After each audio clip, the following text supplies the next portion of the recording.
بسم اللہ الرحمن الرحیم قل یا ایہا الکافرون لا اعبد ما تعبدون ولا انتم عابدون ما اعبد ولا انا عابد ما عبدتم ولا انتم عابدون ما اعبد لکم دینکم ولی دین۔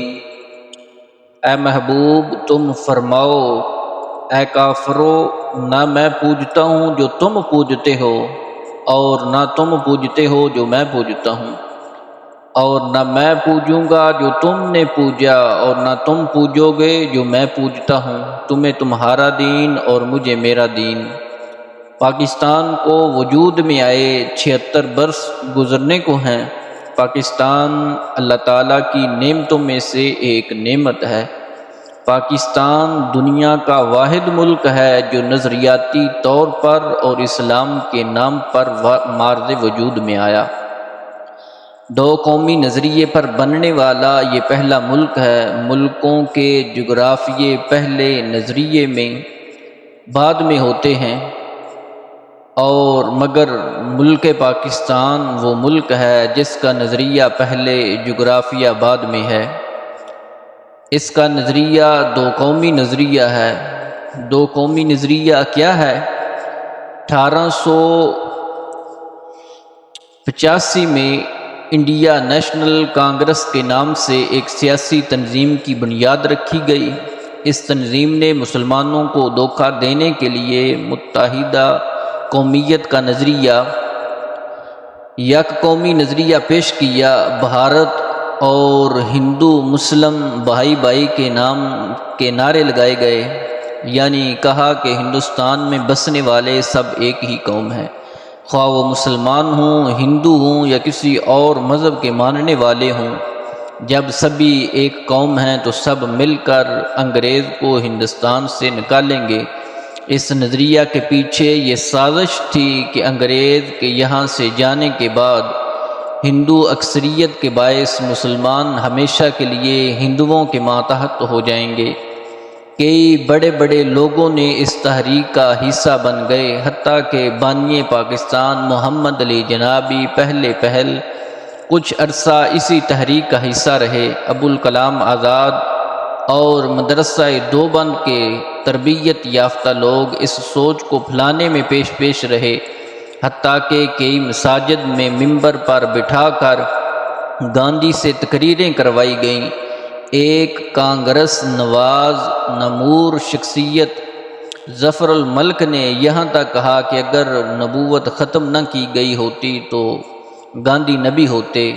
دو قومی نظریے کا مفہوم سمجھیں کہ اسلام کا عطا کردہ نظریہ یہ ہے کہ دنیا بھر کے مسلمان ایک قوم اور ایک امت ہیں، بلکہ آپس میں بھائی بھائی ہیں، جبکہ تمام کفار ایک الگ قوم ہیں۔ دنیا بھر کے مسلمانوں کی تہذیب ایک ہی ہے جو سرکار دو عالم نور مجسم شفیع معظم صلی اللہ علیہ وآلہ وسلم نے عطا فرمائی ہے۔ مسلمان کہیں بھی رہتا ہو، اس پر لازم ہے کہ وہ اپنی طاقت کے مطابق پوری دنیا میں اسلام کی ترقی کے لیے کوشش کرے کہ ایک ہوں مسلم حرم کی پاسبانی کے لیے نیل کے ساحل سے لے کر تا بخارک تک۔ اس تصور کو دو قومی نظریہ کہا جاتا ہے۔ یہی وہ نظریہ ہے جو پوری دنیا کے مسلمانوں کو ایک دوسرے سے جوڑتا ہے۔ اسی نظریہ کی بنیاد پر پاکستان مارز وجود میں آیا تھا۔ یہی نظریہ اب بھی کفار کے دلوں میں کھٹکتا ہے۔ وہ اسے کمزور کرنا چاہتے ہیں اور کافی حد تک کامیاب بھی ہو چکے ہیں، کیونکہ اگر تمام مسلمانوں کے ایک امت، ایک قوم، ایک ہی تہذیب ہونے کا تصور ختم ہو گیا تو سب مسلمان اپنے اپنے مفاد کے پیچھے پڑے رہیں گے اور کسی بھی مسلمان کو دوسرے مسلمانوں کی فکر نہیں ہوگی۔ اگرچہ اس وقت بھی عملی طور پر صورتحال یہی ہے، مگر فلسطینی مسلمانوں پر ظلم ہو تو کم از کم ہماری طرف سے مذمت کر دی جاتی ہے۔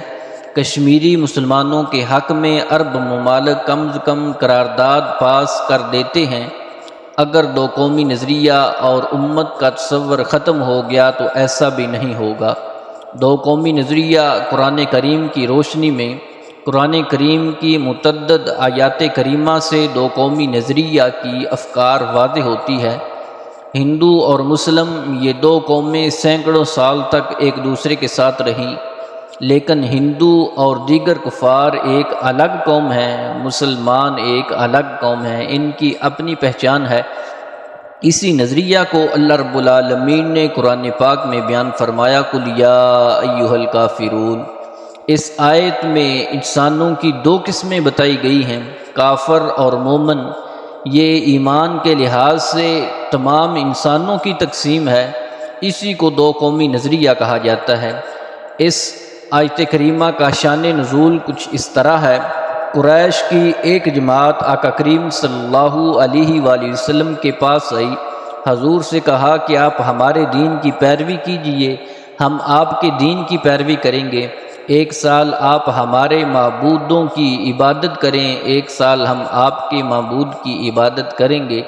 رسول کریم صلی اللہ علیہ وآلہ وسلم نے فرمایا، اس بات سے اللہ تعالیٰ کی پناہ کہ میں اس کے ساتھ اس کے غیر کو شریک کروں۔ کفار کہنے لگے، تو آپ ایسا کیجئے، ہمارے کسی معبود کو ہاتھ ہی لگا دیجئے، ہم آپ کی تصدیق کریں گے، آپ کے معبود کی عبادت کریں گے۔ اس پر یہ صورت اللہ رب العالمین نے نازل فرمائی۔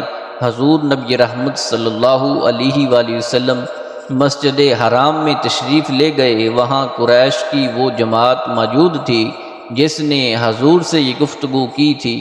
حضور نبی رحمت صلی اللہ علیہ وآلہ وسلم نے یہ صورت انہیں پڑھ کر سنا دی کہ ایسا نہیں ہو سکتا، اس لیے اسلام کی ایک الگ پہچان ہے۔ اس آیت کریمہ کے علاوہ بھی متعدد مقامات پر اسلام ہمیں یہ درس دیتا ہے، تمہاری ایک الگ پہچان ہے، تم ایک الگ قوم ہو۔ ایک مقام پہ فرمایا، یا ایھا الذین آمنوا ادخلوا فی السلم کافۃ ولا تتبعوا خطوات الشیطان انہ لکم عدو مبین۔ اے ایمان والو، اسلام میں پورے داخل ہو جاؤ، شیطان کے قدموں پر نہ چلو، بے شک وہ تمہارا کھلا دشمن ہے۔ اس آیت کریمہ کا شان نزول اس طرح ہے۔ اہل کتاب میں سے حضرت عبداللہ بن سلام اور ان کے اصحاب حضور نبی رحمت صلی اللہ علیہ وآلہ وسلم پر ایمان لانے کے بعد شریعت موسوی کے بعد احکام پر قائم رہے، ہفتہ کے دن کی تعظیم کرتے، اس روز شکار سے لازماً اجتناب جانتے، اونٹ کے دودھ اور گوشت سے بھی پرہیز کرتے، اور یہ خیال کرتے کہ یہ چیزیں اسلام میں صرف مباح یعنی جائز ہیں، ان کا کرنا ضروری تو نہیں، جبکہ تورات میں ان سے اجتناب لازم کیا گیا ہے، تو ان کے ترک کرنے میں اسلام کی بھی مخالفت نہیں ہے، شریعت موسوی پر بھی عمل ہو جاتا ہے۔ اس آیت کریمہ یہ جب نازل ہوئی، ارشاد فرمایا گیا کہ اسلام کی پوری اتباع کرو، یعنی تورات کے احکام منسوخ ہو گئے، اب ان کی طرف توجہ نہ دو، اس لیے تمہیں اسلام کی ایک الگ پہچان، ایک الگ شناخت ہے۔ اس آیت میں یہ بتا دیا کہ اگر اسلام قبول کرنا ہے تو پورا کرو، یہ نہیں کہ یہودیت کی بھی تعظیم کرو، اسلام کا بھی نام لو۔ حضرت عمر فاروق رضی اللہ عنہ ایک مرتبہ آپ نبی کریم صلی اللہ علیہ وآلہ وسلم کی خدمت میں تورات کا ایک نسخہ لے کر حاضر ہوئے اور عرض کی، اے اللہ کے رسول، یہ تورات کا ایک نسخہ ہے۔ آقا کریم صلی اللہ علیہ وآلہ وسلم خاموش رہے اور سیدنا عمر فاروق نے اسے پڑھنا شروع کر دیا۔ نبی کریم صلی اللہ علیہ وآلہ وسلم کے چہرہ مبارک کا رنگ تبدیل ہونے لگا۔ سیدنا ابوبکر صدیق نے کہا کہ تم میں عورتیں روئیں، کیا تم نبی کریم صلی اللہ علیہ وآلہ وسلم کے چہرہ کی طرف دیکھ نہیں رہے؟ سیدنا عمر فاروق نبی کریم صلی اللہ علیہ وآلہ وسلم کے چہرہ مبارک کی طرف دیکھا تو عرض کی، رضینا باللہ ربا وبالاسلام دینا وبمحمد نبیا۔ میں اللہ اور اس کے رسول کی ناراضگی سے اللہ کی پناہ میں آتا ہوں۔ ہم اللہ کے پروردگار ہونے، دین اسلام کے حق ہونے، جناب محمد مصطفیٰ صلی اللہ علیہ وآلہ وسلم کے نبی ہونے پر ایمان رکھتے ہیں۔ نبی کریم صلی اللہ علیہ وآلہ وسلم نے ارشاد فرمایا، اس ذات کی قسم جس کے دست قدرت میں محمد کی جان ہے، اب اگر موسیٰ تمہارے سامنے آ جائیں تم ان کی پیروی کرو اور مجھے چھوڑو تو تم سیدھے رستے سے بھٹک جاؤ گے۔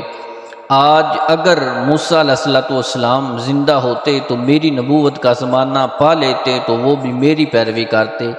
یوم عاشوراء کا روزہ اور دو قومی نظریہ۔ حضرت عبداللہ بن عباس رضی اللہ عنہ سے روایت ہے، رسول اللہ صلی اللہ علیہ وآلہ وسلم مدینہ تشریف لائے، دیکھا یہودی یوم عاشوراء کا روزہ رکھتے ہیں۔ رسول اللہ صلی اللہ علیہ وآلہ وسلم نے ان سے فرمایا، یہ کیسا دن ہے جس کا تم روزہ رکھتے ہو؟ یہودیوں نے کہا، یہ بڑا دن ہے جس میں اللہ تعالیٰ نے موسیٰ علیہ السلام اور ان کی قوم کو نجات دی اور فرعون اور اس کی قوم کو غرق کیا تھا۔ اس کے شکر میں موسیٰ علیہ السلام نے روزہ رکھا، ہم بھی اسی لیے روزہ رکھتے ہیں۔ آقا کریم صلی اللہ علیہ وآلہ وسلم نے ارشاد فرمایا، ہم موسیٰ علیہ السلام کے طریقے کی پیروی اور اتباع کے زیادہ حقدار ہیں، ان سے قریب ہیں، چنانچہ آپ نے خود بھی روزہ رکھا، مسلمانوں کو بھی عاشوراء کے روزے کا حکم دیا۔ جس وقت رسول اللہ صلی اللہ علیہ وآلہ وسلم نے 10 محرم کے دن روزہ رکھا، صحابہ کو بھی اس دن روزہ رکھنے کا حکم دیا تو صحابہ نے عرض کیا، یا رسول اللہ یہ ایسا دن ہے کہ یہود و نصارہ اس کی بہت تعظیم کرتے ہیں، روزہ رکھ کر ہم اس دن کی تعظیم کرنے میں یہود و نصارہ کی موافقت کرنے لگے ہیں، جبکہ ہمارے اور ان کے دین میں بڑا فرق ہے۔ آپ نے فرمایا، آئندہ سال انشاءاللہ ہم 9ویں تاریخ کو بھی روزہ رکھیں گے، اور فرمایا صوموا التاسعۃ والعاشرۃ اور خالف الیہودا، کہ تم 9ویں اور 10ویں تاریخ کا روزہ رکھو اور یہود کی مخالفت کرو۔ حضرت ابن عباس فرماتے ہیں کہ اگلا سال آنے سے پہلے آقا کریم صلی اللہ علیہ وآلہ وسلم اس دنیا فانی سے کوچ فرما گئے۔ ایسے ہی داڑھی میں دو قومی نظریہ اور فرق۔ داڑھی سنت رسول قریب از واجب ہے، ہر نبی نے داڑھی رکھی ہے، حضور کی بھی سنت ہے، لیکن اسلام نے ہمیں یہ حکم دیا کہ داڑھیوں کو سیدھا رکھیں، ان میں کنگھی کریں، اس میں موتی پرونا یا ڈیزائن بنانا اس سے اسلام نے منع فرمایا ہے، یہ غیر کی نکالی ہے۔ یہ داڑھی میں بھی فرق دو قومی نظریے کی عکاسی کرتا ہے۔ ایسے ہی امامہ شریف میں بھی فرق دو قومی نظریہ۔ آقا کریم صلی اللہ علیہ وآلہ وسلم کی سنت ہے، فرمایا امام عرب کے تاج ہیں، جب عرب امامے اتار دیں گے اللہ ان کی عزت کو ختم فرما دے گا، لیکن فرمایا ہمارے اور مشرکین کے درمیان فرق یہ ہے، ہم امامہ ٹوپیوں پر باندھتے ہیں، یہ امامے میں فرق بھی دو قومی نظریے کی عکاسی کرتا ہے۔ اور 3 اوقات میں سجدہ مکروہ قرار دیا گیا کیونکہ یہ بھی دو قومی نظریہ کی ایک حقیقت ہے۔ حضرت عقبہ بن عامر رضی اللہ عنہ سے مروی ہے، حضور نبی رحمت صلی اللہ علیہ وآلہ وسلم نے ہم لوگوں کو 3 اوقات میں نماز پڑھنے سے منع فرمایا۔ ایک وقت وہ جب سورج نکل رہا ہو یہاں تک کہ نکل کر بلند ہو جائے، دوسرا وقت جب زوال کا وقت ہو یہاں تک کہ سورج ڈھل جائے، تیسرا جب سورج غروب ہو رہا ہو یہاں تک کہ غروب ہو جائے۔ ان اوقات میں سجدہ اس لیے مکروہ قرار دیا کیونکہ یہ سورج کی پوجا کرنے والوں کے اوقات ہیں، تاکہ تمہاری ان سے مشابہت نہ آئے۔ یہی دو قومی نظریہ ہے، مسلم ایک الگ قوم ہے، دیگر کفار الگ قوم ہیں، اسی کی بنیاد پر پاکستان کو حاصل کیا گیا۔ رسول اللہ کا سفر طائف دو قومی نظریہ ہے۔ طائف سے تقریباً 40 میل کے فاصلے پر خوبصورت آبادی، ذخیر باغات اور پہاڑوں سے مزین علاقہ ہے۔ مکہ کے سرداروں نے یہاں کوٹھیاں بنا رکھی تھیں۔ قبیلہ ثقیف یہاں آباد تھا، یہ عرب کا طاقتور قبیلہ تھا۔ قریش کی اس قبیلے سے رشتہ داریاں بھی تھیں۔ اس قبیلے کے 3 بھائی تھے جو اس قبیلے کے سردار تھے۔ بعثت نبوی کا 10واں سال شوال المکرم کا مہینہ تھا۔ آقا کریم صلی اللہ علیہ وآلہ وسلم فریضہ تبلیغ کے لیے وہاں گئے۔ انہوں نے حضور نبی رحمت صلی اللہ علیہ وآلہ وسلم کے ساتھ جو رویہ اختیار کیا وہ بھی ایک نہایت ظالمانہ رویہ تھا۔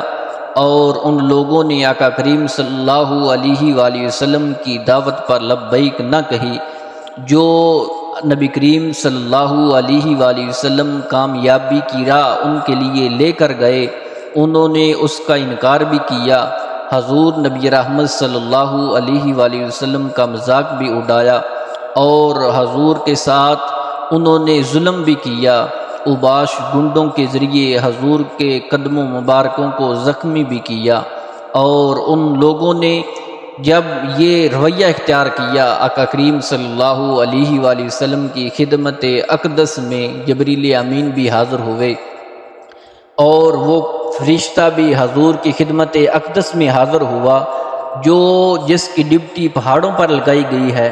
حضور نبی رحمت صلی اللہ علیہ وآلہ وسلم نے پتھر کھانے کے باوجود فرمایا کہ میں ان کے لیے ایسا کوئی فیصلہ نہیں فرمانے والا، مجھے یہ امید ہے اللہ رب العالمین ان کو تو نہیں، ان کی نسلوں کو ایمان کی دولت سے سرفراز فرمائے گا۔ یہیں قبائل میں سے بنو ثقیف نے اسلام قبول کیا اور برصغیر میں سب سے پہلے آنے والے دو قومی نظریے کی تجویز و اشاعت کرنے والے اسی قبیلے کے ایک ہی باپ کے تین بیٹے تھے، سیدنا عثمان بن ابی عاص ثقفی، سیدنا حکم بن ابی عاص ثقفی اور سیدنا مغیرہ بن ابی عاص۔ مختلف ادوار میں برصغیر میں آنے والے 55 صحابہ کا ذکر ملتا ہے، ان میں سے یہ بنی ثقیف کے ایک ہی باپ کے تین بیٹے جنہوں نے برصغیر میں آ کے اسلام کی دعوت لوگوں کو دی۔ ایسے ہی دو قومی نظریہ اور قیام پاکستان، علامہ قائد اعظم محمد علی جناح اپنی سیاست کے ابتدائی سالوں میں ہندو مسلم اتحاد کے بڑے داعی تھے، لیکن وقت اور حالات نے ثابت کر دیا ہندو کبھی بھی مسلمانوں کو ان کی حقوق نہیں دیں گے۔ آج جو کچھ مودی بھارت اور کشمیری مسلمانوں کے ساتھ کر رہا ہے وہ قائد اعظم کی دور اندیشی پر مہر لگاتی ہے۔ ایک بار قائد اعظم محمد علی جناح کسی جگہ خطاب کر رہے تھے، ایک ہندو نے کھڑے ہو کر آپ سے سوال کیا، آپ ہندوستان کو تقسیم کر کے کیوں ہندو اور مسلمانوں کو تقسیم کرنا چاہتے ہیں؟ آپ میں اور ہم میں فرق ہی کیا ہے؟ ہم ایک قوم ہیں، سالوں سے اکٹھے رہتے آ رہے ہیں۔ قائد اعظم یہ سن کر کچھ دیر کے لیے خاموش ہو گئے۔ یہ دیکھا کہ ہندوؤں نے آپ پر جملہ بازی شروع کر دی۔ کچھ لوگ کہنے لگے کہ آپ کے پاس اس کا جواب نہیں۔ ہر طرف سے ہندوؤں کی جملے بازی اور قہقہوں کی آوازیں سنائی دینے لگیں۔ قائد نے ایک پانی کا گلاس منگوایا، آپ نے تھوڑا سا پانی پی کر اسے میز پر رکھ دیا، پھر آپ نے اس ہندو کو بلایا اور اسے اپنا جھوٹا پانی پینے کو کہا۔ یہ سن کر اس ہندو نے وہ پانی پینے سے انکار کر دیا اور کہا، میں ایک یعنی مسلمان کا جھوٹا پیوں، یہ ناممکن ہے۔ جناح صاحب نے لوگوں سے گفتگو کرتے ہوئے کچھ دیر بعد آپ نے ایک ترکی سے آئے ہوئے مسلمان کو بلایا، اسے وہیں بچا ہوا پانی پینے کو کہا، وہ فوراً آپ کا جھوٹا پانی پی گیا۔ قائد اعظم محمد علی جناح پھر اس ہندو سے مخاطب ہوئے اور کہا، یہ وہ شخص ہے جس کے ساتھ نہ میرا کوئی علاقائی تعلق ہے، اس کی زبان بھی وہ نہیں جو میں بولتا ہوں، اس کے رسم و رواج الگ ہیں، صرف اس کے ساتھ تعلق ہے وہ دین کے رشتے سے، اس تعلق کی بنیاد پہ اس نے میرا جھوٹا پی لیا، جبکہ تمہارا میرا تعلق ایک علاقے سے ہے، تمہاری میری زبان ایک ہے، رسوم ایک ہیں، اب بتاؤ میں تمہارے ساتھ زندگی گزارنا چاہوں، وہ آسانی سے گزرے گی یا اس کے ساتھ آسانی سے گزرے گی؟ اس کے بعد جب آپ نے یہ بات کی اور اس کے بعد ہر طرف سناٹا چھا گیا، کیونکہ دو قومی نظریہ کی اس سے بہترین مثال اور کوئی نہیں ہو سکتی تھی۔ دو قومی نظریہ اور ہجرت پاکستان، جو حالات مکہ مکرمہ میں تھے، مشرکوں کا نظریہ ہزاروں معبودوں کی پرستش کا تھا، جبکہ صحابہ کرام صرف ایک رب کی بندگی کرنے والے تھے۔ مشرکوں اور مسلمانوں کے لیے قدم قدم پر اختلافات تھے، بالآخر نتیجہ یہ نکلا صحابہ کرام نے مکہ کو چھوڑ کر مدینہ طیبہ کی طرف ہجرت فرمائی۔ ہمارا غالب گمان ہے کہ سفر پاکستان بھی اسی سلسلے کی ایک کڑی تھی۔ ہندوستان میں دو الگ قومیں آباد تھیں، ہندو غیر اللہ کی پرستش کا قائل تھا اور مسلمان صرف ایک رب کے سامنے اپنے سر کو جھکاتا۔ ہندو گائے کو رب کہتا، مسلمان گائے کو اپنے رب کے نام پہ ذبح کرتا ہے۔ دو قوموں میں یہ دو الگ نظریے تھے جو اقبال اور دیگر مسلمانوں کو اس سوچ پر اکٹھا کر سکے کہ مسلمانوں کو ایک الگ ریاست ہونی چاہیے۔ ہم انشاءاللہ یقین سے کہہ سکتے ہیں کہ جیسے صحابہ کرام نے ایک نظریے کے تحت مکہ سے مدینہ کی ہجرت کی، اسی نظریے کے تحت ہمارے اجداد نے ہندوستان سے پاکستان کی طرف ہجرت کی۔ اس سفر ہجرت میں ہزاروں نہیں لاکھوں پیاروں کی قربانیاں دے کر ایک الگ ریاست لینے میں کامیاب ہوئے۔ پاکستان یہ کیسے بنا شاید ہم بھول گئے، پاکستان کیسے مارد وجود میں آیا، ہمارے 20 لاکھ شہیدوں نے کیسے قربانیاں دیں۔ آئیں چند ایک واقعات سماعت فرمائیں۔ اس ٹرین کی 9 بوگیاں تھیں، تقریباً 1000 مسافر تھے۔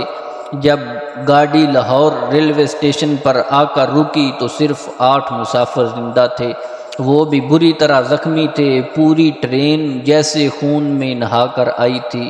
لندن ڈیلی میل کے نمائندے کا آنکھوں دیکھا حال بھی ہے کہ آگ اور خون کا یہ کھیل سارے ہندوستان میں جاری تھا۔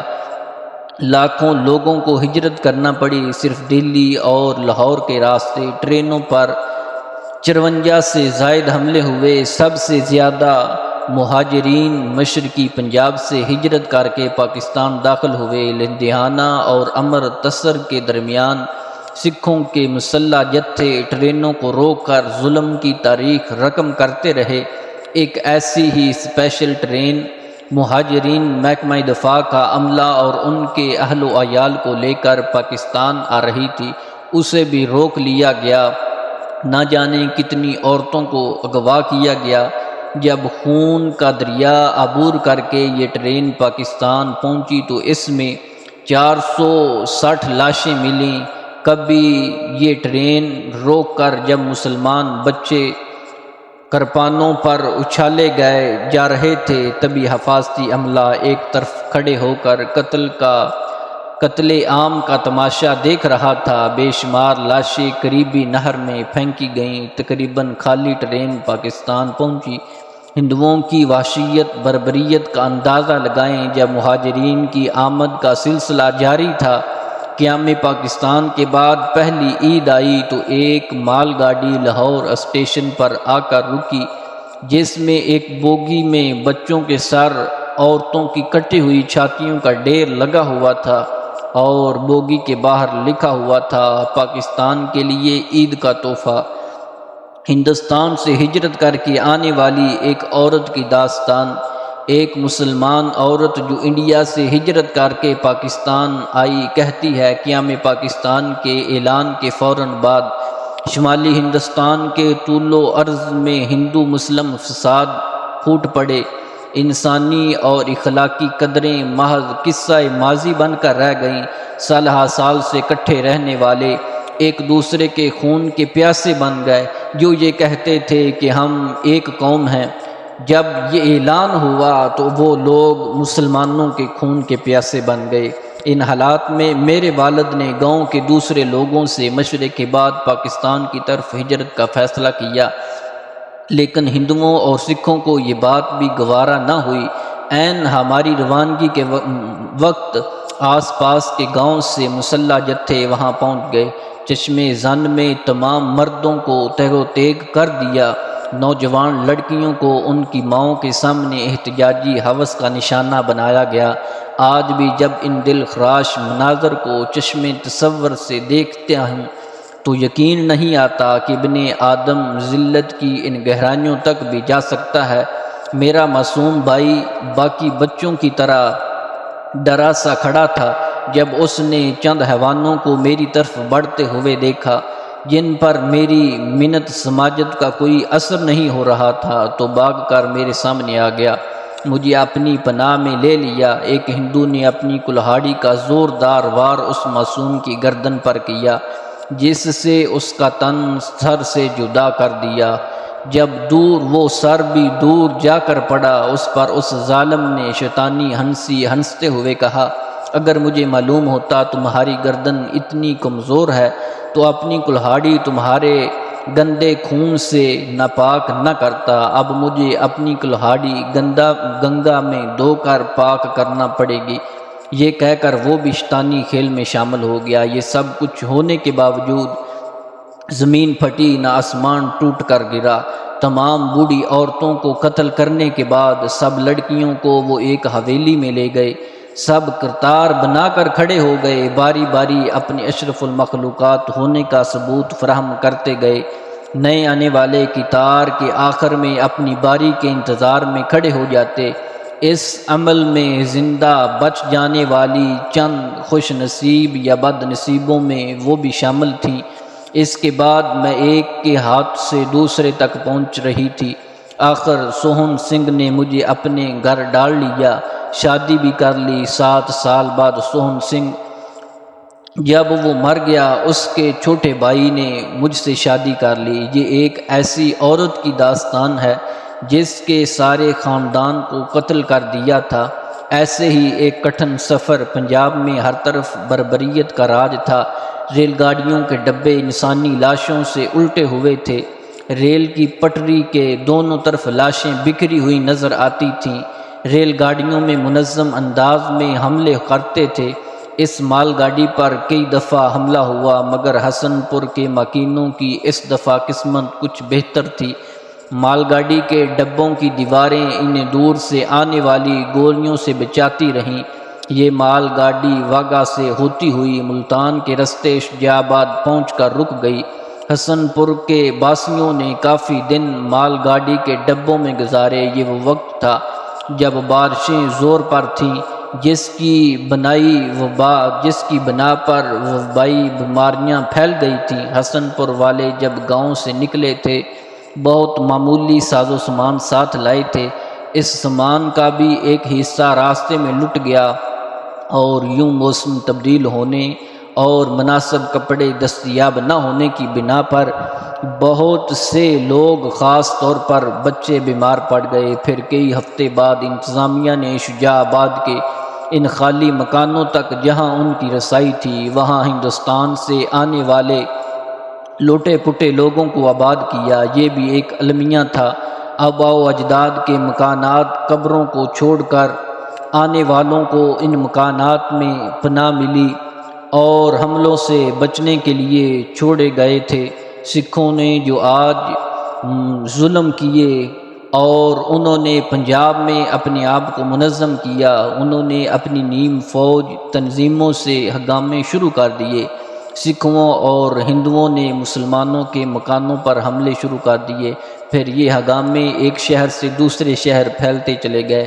پنجاب کے علاقے دہلی کا اور کشمیر تک یہ فساد بڑھتے چلے گئے۔ بے گناہ مسلمان بچوں، بوڑھوں، خواتین کا قتل کیا گیا، اور میات کا علاقہ ان ہنگاموں کا مرکز بنا رہا، اور بہت سے علاقوں میں انہوں نے مسلمانوں کا قتل عام کیا۔ ہندو راجاؤں نے مسلمانوں کو مٹانے کے لیے منظم پروگراموں میں عمل کیا۔ اپنی پولیس اور فوج کی مدد سے، جو ہندوؤں اور سکھوں پر مشتمل تھی، مسلمانوں کی آبادیوں پر حملے کر کے قتل و غارت کا بازار طویل عرض سے گرم رہا۔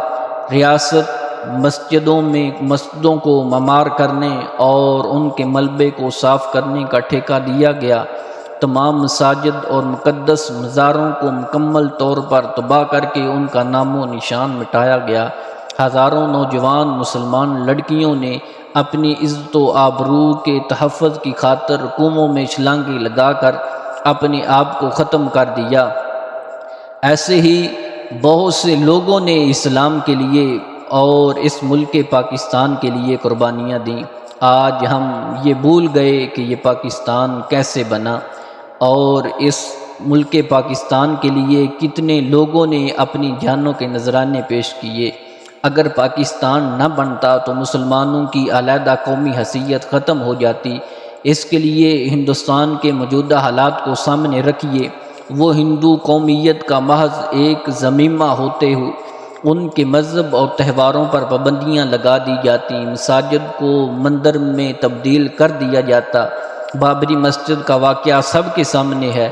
ہندوستان کے کروڑوں مسلمان اس مسجد کو مندر میں تبدیل ہونے سے نہ روک سکے۔ ہندوستان جانے والے سیاح جانتے ہیں مسلمانوں کو کتنی ہی مساجد ویران اور اسپتالوں میں تبدیل کی جا چکی ہیں۔ اذان، نماز، اسلامی شعار کا بھارت میں مذاق اڑایا جاتا ہے۔ وہ سب کے سامنے 1981 میں میرٹھ میں عید کی نماز کے موقع پر درجنوں سوروں کو عیدگاہ میں دھکیل دیا گیا تھا۔ گائے ذبح کرنے پر بھارت میں پابندی عائد ہے۔ متعدد صوبوں میں پابندی عائد ہے۔ عید قربان پر گائے کی قربانی کرنے کے لیے سینکڑوں مسلمانوں کو خود قربان ہونا پڑتا ہے۔ مسلمان لڑکیوں کی قومی یکجہتی کے نام پر مسلمان لڑکیوں کی شادیاں ہندوؤں سے کرائی جاتی ہیں۔ پاکستان بنانے کے لیے لاکھوں لوگوں نے اپنی جانوں کا نذرانہ پیش کیا، پھر کہیں جا کر یہ ملک معرض وجود میں آیا تھا۔ اللہ تعالیٰ کے کرم سے، حضور کی نگاہ کرم سے 14 اگست 1947 لیلۃ القدر کو یہ وطن معرض وجود میں آیا۔ اس رات قرآن پاک بھی نازل ہوا۔ جس رات قرآن نازل ہوا اسی رات اللہ رب العالمین نے یہ ملک ہمیں عطا فرمایا۔ جس طرح قرآن قیامت تک باقی رہے گا، اسی طرح ملک پاکستان بھی تا قیامت باقی رہے گا۔ قیام پاکستان کے لیے قربانیاں جو دی گئیں، ان قربانیوں کی لاج رکھیں اور ان کے خون کی قدر کریں۔ رسول اللہ صلی اللہ علیہ وآلہ وسلم کی اس سرزمین سے محبت بھی دیکھیں۔ فرمایا کہ یہ وہ سرزمین ہے جس سے اللہ کے رسول کو بہت محبت ہے۔ حضرت علی المرتضیٰ شیر خدا رضی اللہ عنہ سے مرفوعاً روایت ہے، فرماتے ہیں سب سے بہترین ہوا سرزمین ہندوستان میں ہے۔ سیدنا آدم وہیں پر اتارے گئے اور آپ نے وہاں جنت کا خوشبودار پودا لگایا۔ اقبال نے بھی کہا تھا کہ میرے عرب کو آئی ٹھنڈی ہوا جہاں سے، میرا دیس وہیں ہے، میرا دیس وہیں ہے۔ یہ وہ مقدس ملک ہے جہاں سے غزوہ ہند ہوگا۔ حضرت ابو ہریرہ رضی اللہ عنہ سے مروی ہے، آقا کریم نے فرمایا ہم سے وعدہ فرمایا تھا کہ مسلمان ہندوستان میں جہاد کریں گے۔ وہ جہاد میری موجودگی میں ہوا تو میں اپنی مال جان اللہ رب العالمین کی راہ میں قربان کروں گا۔ اگر میں شہید ہو جاؤں تو میں افضل ترین شہداء میں سے ہوں گا۔ اگر زندہ رہا تو میں وہ ہوں گا جو عذاب جہنم سے آزاد کر دیا گیا ہو۔ ایک حدیث اور جو حضرت ثوبان رضی اللہ عنہ سے مروی ہے، فرمایا کہ حضور نے فرمایا کہ میری امت کے 2 گروہوں کو اللہ رب العالمین دوزخ کے آگ سے بچائے گا۔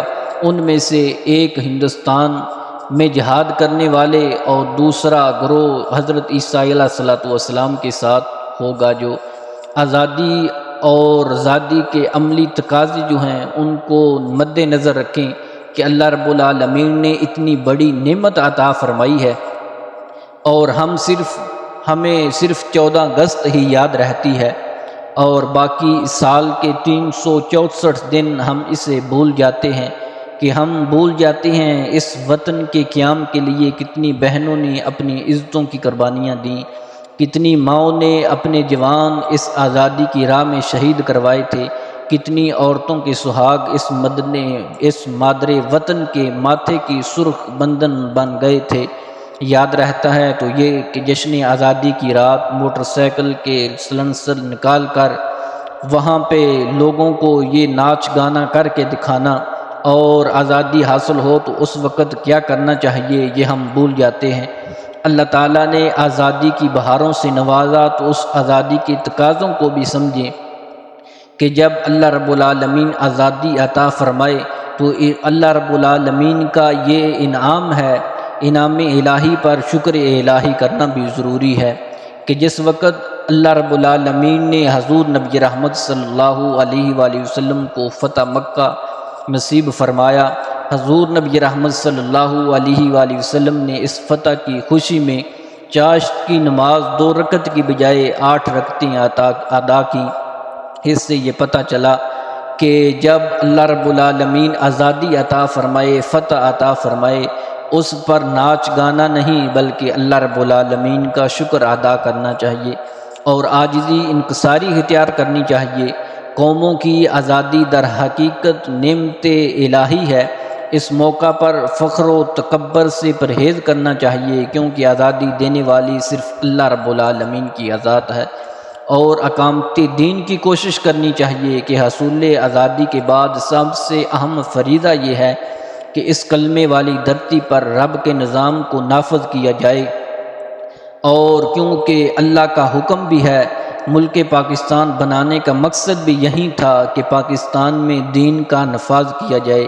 یہی وجہ ہے قائد اعظم محمد علی جناح نے 13 جنوری 1948 کو اسلامیہ کالج پشاور میں گفتگو کرتے ہوئے فرمایا تھا، ہم نے پاکستان کا مطالبہ ایک زمین کا ٹکڑا حاصل کرنے کے لیے نہیں کیا تھا، بلکہ ہم ایک ایسی تجربہ گاہ حاصل کرنا چاہتے تھے جہاں ہم اسلامی اصولوں کو آزما سکیں۔ اقامت دین کا حکم صرف امت محمدیہ کو ہی نہیں بلکہ اس سے پہلے بھی جو اقوام رہی ہیں انہیں بھی یہی حکم تھا۔ وہ اقتدار سنبھالنے کے بعد اللہ رب العالمین کی اقتدار کو سنبھالنے کے بعد اللہ رب العالمین کی فرما برداری کریں، اور قرآن و سنت سے یہ چیزیں واضح ہوتی ہیں، اور اس سے ہمیں یہ طرح طرح کی مثالیں بھی ملتی ہیں کہ اللہ رب العالمین جب نعمت عطا فرماتا ہے تو اس کا شکر بھی کرنا چاہیے۔ بے شک ہم نے تجھے زمین میں نائب کیا، اللہ رب العالمین نے داؤد علیہ السلام سے فرمایا نائب کیا، لوگوں میں سچا حکم کر اور خواہش کے مطابق اس کے پیچھے نہ چل، تجھے اللہ کی راہ سے بقا دے۔ یہی حضرت داؤد علیہ السلام سے واضح طور پر جو بات کہی گئی ہے وہ صرف نائن خلافت پر مامور کرنا بلکہ قانونی معاملات میں با اختیار حاکم قاضی کی حیثیت سے حق پر مبنی فیصلے کرنے کے ذریعے اقامت دین کرنا ہے۔ تحدیث نعمت میں جہالت سے کاموں سے اجتناب کرنا چاہیے۔ آج کل جو آزادی کے موقع پہ لوگ طرح طرح کے ایسے کام کرتے ہیں جس کی اسلام ہمیں اجازت نہیں دیتا، گانے باجے، ناچ گانا، اس سے گلی کوچوں میں جو یہ پروگرام ہوتے ہیں اس سے بچیں، اور حصول آزادی کے لیے کوشش کرنے والے شہداء کے لیے دعائیں کریں، ان کے لیے سال ثواب کریں، ان کے لیے قرآن خوانی کریں، ملک کی سالمیت کے لیے دعاؤں کا اہتمام کریں۔ خداوند ہمیں تو نے دیا یہ ملک پاکستان، مگر اس ملک کو ہم بے مروت کچھ نہ دے پائے۔ اللہ رب العالمین نے یہ ہمیں جو ملک عطا فرمایا ہے اس کی قدر کریں، اور شعار اسلام بالخصوص ارکان اسلام کی پابندی کریں۔ جس مقصد کے لیے یہ ملک حاصل ہوا اس مقصد کو پورا کریں۔ آزادی پر نہ اترانا۔ فتح مکہ کے وقت نبی کریم صلی اللہ علیہ وآلہ وسلم جو گدائے مکہ کے زیریں علاقے میں واقع ہے کے راستے شہر میں داخل ہوئے، آپ اس وقت اپنی ناقہ قصوہ پر سوار تھے۔ لوگوں نے دیکھا آپ نے کجاوے کے اوپر ہی اللہ کے نام سجدہ کیا، اور آپ کی زبان پر تحلیل و تمہید جاری تھی، اور اللہ رب العالمین کی تعریف فرما رہے تھے۔ آپ اس وقت سورۃ فتح کی تلاوت بھی فرما رہے تھے۔ ایک حدیث میں آتا ہے کہ نبی کریم صلی اللہ علیہ وآلہ وسلم کے پاس جب کوئی خوشخبری آتی، خوشی کی خبر آتی یا آپ کو کوئی بشارت دی جاتی تو آپ اللہ رب العالمین کا شکر کرتے اور سجدے میں گر جاتے۔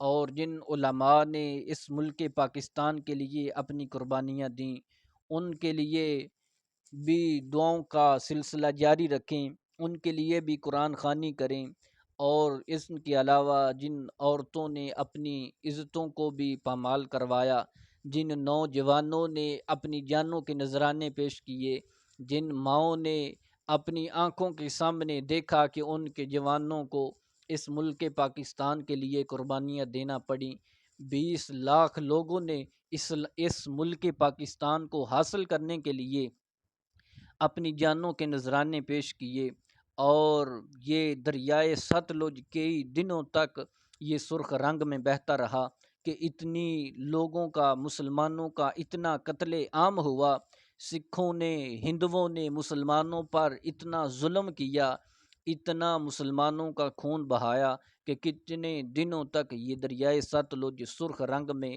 مسلمانوں کے خون سے یہ دریا بہتا رہا۔ آج اگر ہم ان لوگوں کو اپنا دوست بنائیں تو یہ ہماری کم عقلی ہے کہ جن لوگوں نے مسلمانوں کا اتنا قتل عام کیا ہے، آج ہم ان کو اگر ان کے ساتھ دوستی کے لیے ہاتھ بڑھائیں تو یہ اسلام کے ساتھ دشمنی ہوگی۔ آقا کریم کا فرمان بھی ہے، جو کسی کے ساتھ دوستی کرتا ہے کل قیامت والے دن وہ اسی کے ساتھ ہوگا۔ ایسے ہی 14 اگست آنے والی ہے، 14 اگست والے دن جس دن اللہ رب العالمین نے ہمیں یہ آزادی عطا فرمائی، یہ ملک عطا فرمایا، اس دن اللہ رب العالمین کا شکر بھی ادا کرنا ہے۔ اور جن لوگوں نے اس ملک پاکستان کے لیے اپنی جانوں کے نذرانے پیش کیے، ان کے لیے قرآن خوانی بھی کرنی ہے، ان کو صالح ثواب بھی کرنا ہے۔ اللہ رب العالمین ہمیں عمل کی توفیق عظیم عطا فرمائے۔